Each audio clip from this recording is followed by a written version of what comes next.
Hello everyone. ये है UGC net exams में लॉ सब्जेक्ट्स के जूरिस्प्रूडेंस का पार्ट, जिसमें से हमने फर्स्ट वीडियो में nature and sources of law के बारे में डिस्कस किया था। आज हम करेंगे इसके एमसीक्यूज़, जो पिछले 10 सालों से यूजीसी नेट एग्ज़ाम के क्वेश्चन पेपर में जो questions nature and sources of law के बारे में पूछे गए हैं, सिर्फ उन्हीं क्वेश्चंस को हम इस वीडियो में कवर करेंगे। तो चलिए, सबसे पहले first question, the term legal theory has been first time coined by, इसका आंसर है D, Ronald Dworkin. Which of the following statement is not true about the conformity of custom. Not true, ध्यान रखना, इसमें देखना है। It should be in conformity with public policy, public policy से conformity होनी चाहिए। कन्फर्मिटी विद स्टैट्यूटरी लॉ होनी चाहिए। In England custom will be recognised even it is in conflict with some fundamental principle of law. अगर वो वहाँ के fundamental principle of law के खिलाफ भी है, अगर उससे कॉन्फ्लिक्ट में है कस्टम, तो भी वो रिकॉग्नाइज करेंगे इंग्लैंड में। तो ये गलत है, ऐसा नहीं होगा। The custom must not in conflict with tradition, ये ठीक है। तो इसमें नॉट ट्रू कौन सा हुआ? सी। Custom is per se law independent of its prior recognition by the sovereign or the state, because custom is a source of law. इसमें देखो ये क्या बात कर रहा है, हम असर्शन रीजन को कैसे पहचानेंगे? बिकॉज लगा के देख पढ़ सकते हैं बीच में कि custom is per se law independent of its prior recognition by the sovereign और state, because custom is a source of law. तो इसका आंसर हुआ ये, क्योंकि देखो जजेस द्वारा बनाया गया लॉ या सोवरेन है, तो ये इनसे कस्टम इनसे बहुत पहले से चल रहा है। कस्टम एक सोर्स ऑफ लॉ है, तो वो इनसे इंडिपेंडेंट हुआ। चलिए आगे चलते हैं। We must admit openly that precedent makes law as well as declare it. Original precedents are the outcome of the international exercise by the courts of their privileges of developing the law at the same time that they administer it. ये president के बारे में ये बात कौन करता है? Salmon. Which of the following is not correct regarding legislation and precedent? पहला क्या है? Legislation reflects the formal will of the state and precedent has its source in judgment of court. ये तो सही बोल रहा है। नोट करेक्ट देखना है अपने को। Legislation is the formal expression of new laws by legislature and precedent is creation by law of law by recognition. Legislation is general declaration of law in abstract form and precedent is the manifestation of law in action. ये तीनों सही हो गए। Note correct देखना है अपने को। Legislation are based on the minority opinion and precedent are created or based for future decision। तो ये नोट करेक्ट होगा, फ्यूचर डिसीजन नहीं होता और इसमें माइनॉरिटी ओपिनियन पे नहीं बेस्ड होता। Who said that custom are superior to legislation? Therefore legislation should not abrogate the customs, rather synthesize them with the common consciousness of people and society। ये कहा है सेविग्नी ने। सेविग्नी हिस्टोरिकल स्कूल ऑफ लॉ के chief exponent थे, तो custom को support करते हैं। वो कस्टम को लेजिस्लेशन से सुपीरियर मानते हैं। वैसे भी हिस्टोरिकल स्कूल ऑफ लॉ के जितने भी जूरिस्ट हैं वो कस्टम को ज़्यादा महत्व देते हैं। The limits of jurisprudence defined was published in 1945। It was written in 1782 by, ये लिखी गई थी बेंथम के द्वारा, और बेंथम के मरने के बाद काफ़ी सालों बाद पब्लिश हुई है। Who has described jurisprudence as the lawyer's extraversion? It is lawyer's examination of the precepts, ideals and techniques of the law in the light derived from present knowledge in disciplines other than the law। इसका answer होगा Julius stone. Which one of the following statements is incorrect? Incorrect देखना है। In jurisprudence, we are concerned to derive rules from authority and apply them to problems.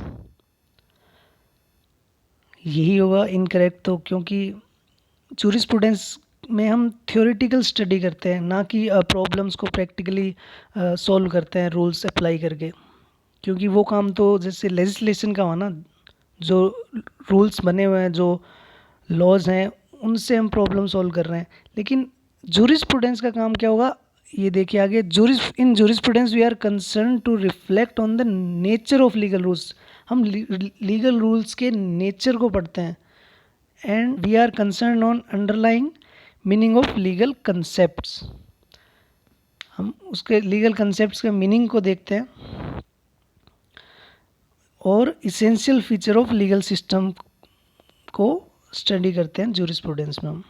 तो इसका answer होगा ये। Which of the following requisites are necessary to be fulfilled for a custom to be a valid source of law.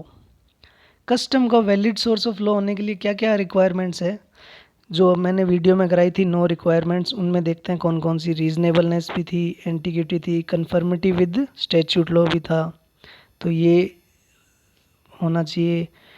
इममेमोरियल antiquity, conformity with statute law and observance as of, यहाँ पर of है, as of right, ये भी cover हो रही है।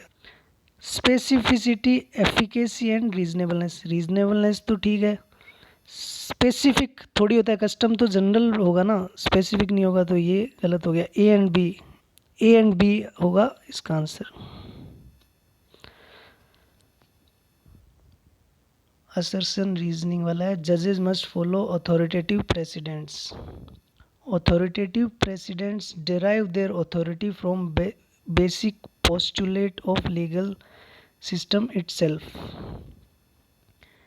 इसमें ये कह रहे हैं कि अथॉरिटेटिव प्रेसिडेंट का मतलब हुआ कि जजेस are bound to follow the decisions of higher court. जैसे सुप्रीम कोर्ट का कोई डिसीजन है तो जजेस are bound to follow that decision.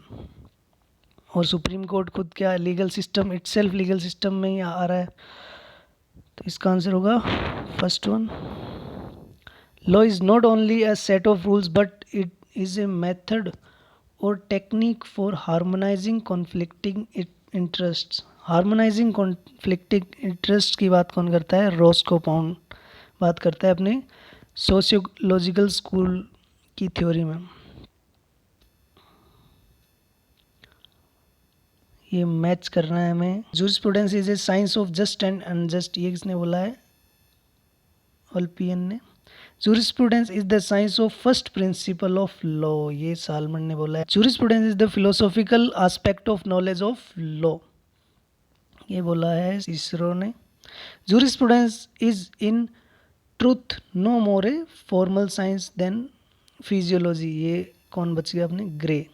तो इसका आंसर होगा number 2। Which one of the following requisites is not necessary to be fulfilled for a custom to be valid and operative as a source of law? ये आप देख रहे हो कि हर साल जैसे वही क्वेश्चन आते हैं, बस थोड़ा घुमा फिरा के पूछ लेते हैं वही बात। तो इसलिए हमें प्रीवियस ईयर क्वेश्चन सॉल्व करना बहुत इम्पोर्टेंट है हमारे लिए। इसमें वही सोर्स ऑफ लॉ में वैलिड देखना है। रीजनेबलनेस नॉट नेसेसरी पूछा है, तो रीजनेबलनेस तो होनी चाहिए, नेसेसरी है। कन्फर्मिटी विद स्टैच्यूट और इममेमोरियल एंटीग्यूटी, ये भी नेसेसरी है, ये भी necessary. May not have been practised continuously, may not have been आ गया ना, ये गलत हो गया। जजेस do not make law but only declare what has always been law, ये किसने कहा है? ब्लैकस्टोन ने। Which of the following statement is are correct in regard to a valid custom? फिर valid custom. The custom has to possess a sufficient meaning of antiquity. The custom must have been enjoyed as of right. ये दोनों सही है। The custom need not to be consistent with other custom in the same area. ये note आ गया ना यहाँ पर, note को उठा के पढ़ो। The custom must be consistent with other custom in some same area, ये होगा सही, पर नोट आ गया तो ये हो गया अपना गलत। The custom must be certain and precise, ये हो गया सही। A B and D, A B and D होगा इसका answer. I think adherence to precedent should be the rule and not the exception. This statement is of Cardozo. Which one of the following sources of law has the basis under Article 141 of the Constitution of India? Article 141 क्या बात करता है constitution का कि सभी court bound है supreme court के judgement को फॉलो करने के लिए। तो जजमेंट को फॉलो करने के लिए इसमें क्या होगा, प्रेसिडेंट होगा, लेजिस्लेशन थोड़ी होगा। The relation of jurisprudence of law depends not upon what is treated but how law is treated, ये हमने डेफिनेशन वाली लिस्ट में किया ही था, इसका होगा ग्रे। आज की क्लास यहीं ख़त्म करते हैं, नेक्स्ट वीडियो में हम करेंगे स्कूल्स ऑफ jurisprudence के बारे में। The world is a fine place and worth fighting for. Well, I agree with the second part. Okay, thank you.